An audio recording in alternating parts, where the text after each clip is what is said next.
Hiya, I'm Renee Jones. Pack your own bag. So, emotional eating traps, all or nothing. Perhaps like me, you've said something like this. Well, I've blown my diet today, so I may as well give up and start again next week.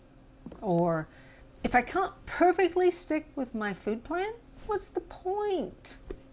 Or maybe, diets are just too restrictive. You can't follow them forever, so why even try? Any of those feel familiar? These are examples of all or nothing thinking. And it's a trap. It's unconscious self-sabotage. You've set the bar to perfection or nothing. I don't know about you. I can't do perfection. Can you? We're not really wired that way. We're more likely to want to push the boundaries and see what we can do than to truly want to get to restrictive perfection. Mr. Jones and I were at a beach near a rocky point when the tide was out, and I wanted to see just how far out we could get. As I crawled over the rocks and boulders toward the point, he went with me for a while, and then he stopped and kept watch. He said later he knew he'd be near enough to the shore to get help in case I fell in. There's something odd that happens when I'm focused on a goal. I just want to see if I can get there. I may fall in, or I might end up with bruises or sore muscles, but I just wanted to try. And with nutrition, we want to see if we can still shed some weight while eating whatever we want. But chemistry is chemistry.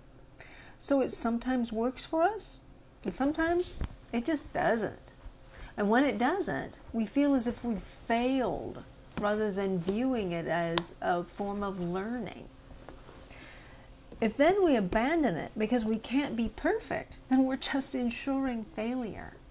And the thing is, those missteps, those errors and choices, that's just life. Parties, family dinners, surprise gifts of your favorite food, they'll all happen. So make the best choices and make adjustments with your next meal or get back on track the next day. One feast does not a diet break. See, it's not the diversion that causes the real issue. It's that all or nothing that ends in giving up. Were we to dust ourselves off and try again, we'd be back on track to our goal. See how that works? I'd like to compare this with other areas of life. So what would happen if you gave up on your budget with spending?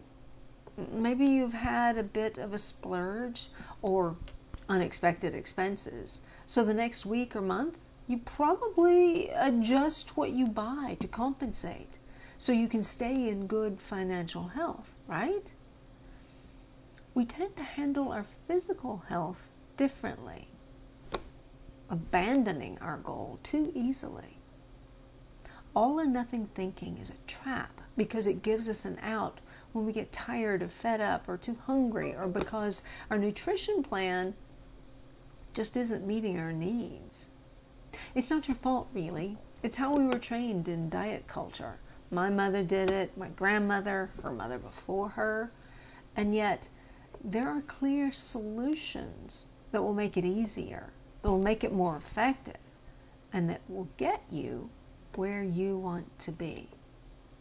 Think of your goal and what it will be like when you arrive and get to stay there. Want to see how far you can go? All the best.